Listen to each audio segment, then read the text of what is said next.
Atul Subhash case में बड़ा और अहम खुलासा हुआ है। बेंगलुरु के सॉफ्टवेयर इंजीनियर अतुल सुभाष के बेटे व्योम के बारे में जौनपुर से बड़ी खबर सामने आई है। पुलिस ने आखिरकार पता लगा लिया कि व्योम कहां है। जानकारी के मुताबिक 4 साल का नाना व्योम इस वक्त अपनी मां निकिता सिंघानिया के रिश्तेदार के यहां रह रहा है। निकिता ने उसे पहले ही वहां ठहरा दिया था। व्योम सुरक्षित है और वो स्कूल भी जा रहा है। अतुल सुभाष सुसाइड केस में आरोपी व्योम की मां निकिता सिंघानिया, नानी निशा और मामा अनुराग फिलहाल बेंगलुरु जेल में बंद है। उन्हें कोर्ट ने 14 दिन की न्यायिक हिरासत में भेजा है। 30 दिसंबर को आरोपियों की न्यायिक हिरासत खत्म होगी। इसके बाद दोबारा उन्हें कोर्ट के सामने पेश किया जाएगा। इस दौरान पुलिस को आरोपियों ने जो कुछ भी बताया होगा उसे कोर्ट को आगे बताया जाएगा। फिर आरोपियों के खिलाफ आगे की कार्रवाई की जाएगी। ऐसे में सभी ये जरूर जानना चाहेंगे कि निकिता और परिवार वालों ने पुलिस के सामने क्या क्या बताया है। दरअसल अतुल सुभाष केस में वैसे तो बेंगलुरु पुलिस काफी गोपनीयता बरत रही है। मामले में फिलहाल पूरी जानकारी तो सामने नहीं आई है, लेकिन कुछ ऐसे राज हैं जो अतुल की पत्नी निकिता ने पुलिस के सामने खोले हैं। पुलिस की पूछताछ में निकिता सिंघानिया ने पति अतुल सुभाष के कई डार्क सीक्रेट बताए हैं। निकिता ने कहा कि उसे और उसके परिवार को इस केस में बेवजह ही फंसाया जा रहा है। हमने अतुल से कभी कोई रकम नहीं मांगी और ना ही कभी किसी और चीज़ की डिमांड रखी। इसके विपरीत अतुल के घर वालों ने उनके परिवार से दहेज के रूप में 10 लाख रुपयों की डिमांड की थी। निकिता का कहना है कि वो अपने पति से पिछले 3.5 सालों से अलग रह रही है और अगर उसे पैसे ही लेना होता तो वो अतुल के साथ रहती और पैसे लेती रहती। निकिता ने आके कहा कि वो खुद नौकरी करती है और उसे कोई पैसे नहीं चाहिए, सिर्फ बच्चे के पालने पोसने के लिए मेंटेनेंस की मांग की थी। अतुल की पत्नी ने यह भी कहा कि उसकी सैलरी काफ़ी अच्छी है, लेकिन उसने होम लोन भी ले रखा है और सैलरी का सारा पैसा होम लोन भरने में चला जाता है। निकिता ने कहा कि वो अपने बच्चे को कैसे पालती है और कैसे घर चलाती है वही जानती है। यही नहीं, निकिता ने कुछ और भी राज खोले हैं। उसने बताया कि अतुल बहुत अय्याश व्यक्ति था। उसका एक्स्ट्रा मटेरियल अफेयर भी था। 1 या 2 नहीं बल्कि 3 लड़कियों के साथ। निकिता ने कहा कि जब वो अपनी माँ से पैसे मंगवाती तो अतुल वो पैसे भी उससे छीन लिया करता था। अतुल के घर वालों ने मेरे पिता से 10 लाख रुपए के दहेज की डिमांड की थी, जबकि हमारा परिवार पहले ही 5 लाख रुपए दे चुका था। शादी में 50 लाख का खर्च हुआ। इसके अलावा 5 लाख का दहेज दिया गया। जब मेरे पिता ने और पैसे देने से मना किया तो अतुल के घर वालों ने तलाक की धमकी दी, जिसको मेरे पिता बर्दाश्त नहीं कर पाए और उनकी मौत हो गई। आपको बता दें कि अतुल के पिता ने अपने पोते के संरक्षण के लिए राष्ट्रपति द्रौपदी मुर्मू और प्रधानमंत्री नरेंद्र मोदी को भी पत्र भेज चुके हैं। उन्होंने निकिता की गिरफ्तारी के बाद आशंका जताई थी कि कहीं निकिता ने उनके पोते के साथ कुछ गलत ना कर दिया हो, लेकिन अब वो खबर सामने आई कि उससे कहीं ना कहीं उनके पिता को राहत मिली है कि उनके पोते अब सुरक्षित है। वहीं पुलिस कस्टडी में निकिता ने ये कई आरोप अतुल सुभाष पर लगाए हैं। तो मेरा मानना है कि मुझे खुद को ही खत्म कर लेना बेस्ट है मेरे लिए, क्योंकि जो मैं पैसे कमा रहा हूँ उसी से मैं अपने दुश्मन को बलवान बना रहा हूँ।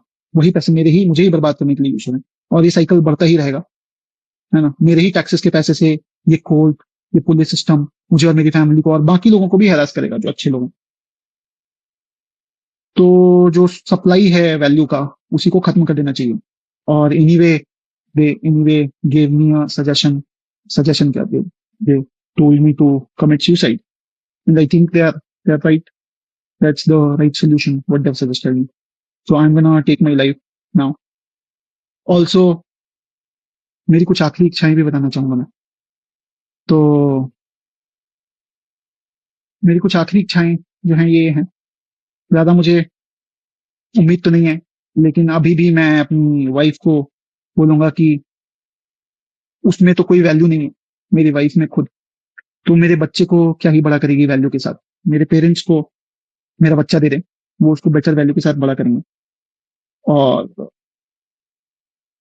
आई think she should have done it with me, she should have given the child to me, but मुझे बच्चे से अलग रख के दुख पहुंचाने के लिए उसने किया है, जबकि उसे भी पता है वो बच्चे को रेज करने में अक्षम है। खुद ही बोली कि मैं बच्चे के परवरिश के लिए पैसे भी नहीं है अगर तुम्हारे पास, तो हमें दे दो बच्चा। मेरा आखिरी अंश है, मेरे माँ बाप को दे दो, वो बहुत नाजों से पालेंगे उसे। और मेरा भाई एक बहुत अच्छा आदमी है, वो भी पालेगा उसे। बट मुझे ज्यादा उम्मीद नहीं है इसकी। दूसरा है, और मैं अपने माँ बाप और भाई को बोलूंगा कि बिना किसी कैमरे के मेरी पत्नी या उसकी माँ या उसके किसी भी फैमिली मेंबर से बिना कैमरा पब्लिक प्लेस के ना मिले। आप पर रेप केस भी लगाया जा सकता है, कोई भी केस लगाया जा सकता है।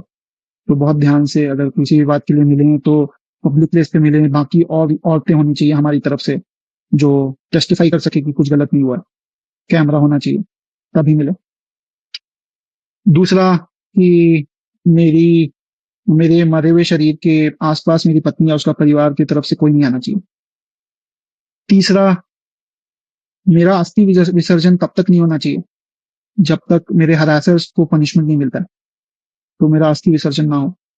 अगर इतने सारी चीजें, एविडेंस और सब कुछ होने के बाद भी अगर कोर्ट, ये जज और मेरे बाकी के हरासर्स को पनिशमेंट नहीं देती है और बरी कर देती है, तो मेरा जो अस्थि है वहीं कोर्ट के बाहर किसी गटर में बहा देना चाहिए, ताकि मैं ये जान जाऊं हमेशा हमेशा के लिए, मैं ये अपना लेसन सीखता रहूं कि इस देश में क्या वैल्यू है एक लाइफ की। तो ये एक है। और जुडिशियरी से मेरी एक दरख्वास्त है कि मेरे माँ बाप और भाई को इन फॉल्स केसेस में और हरास नहीं किया जाए, इसे खारिज किया जाए। और मेरे हरासर्स को और इस करप्ट जज को, और ये माधव का भी इन्वेस्टिगेशन होना चाहिए, है ना, ये भी लाखों रुपए कमाता है, तो जरूर पकड़ा पकड़ा जाएगा। बेसिक से कोई इन्वेस्टिगेशन करेगा तो कोई ना माधव पकड़ा जाएगा। उसके पास प्रॉपर्टीज होंगी, पैसा होगा, जज के पास प्रॉपर्टी पैसा होगा एक्स्ट्रा करप्शन का, तो पकड़े जरूर जाएंगे। अगर कोई कहता 50 रुपए तो ये हर कोई देता है, ये तो कोई ना कोई तो सामने आके बोलेगा कि 50 रुपए घूस लिया मैंने। तो ये तो सार्वजनिक बात है। अगर ये सब भी नहीं पकड़ पाते हैं तो फिर मेरी अस्थियां बहा दी जाएं गटर में, कोर्ट के बाहर। तो ये मेरी कुछ अंतिम इच्छाएं हैं।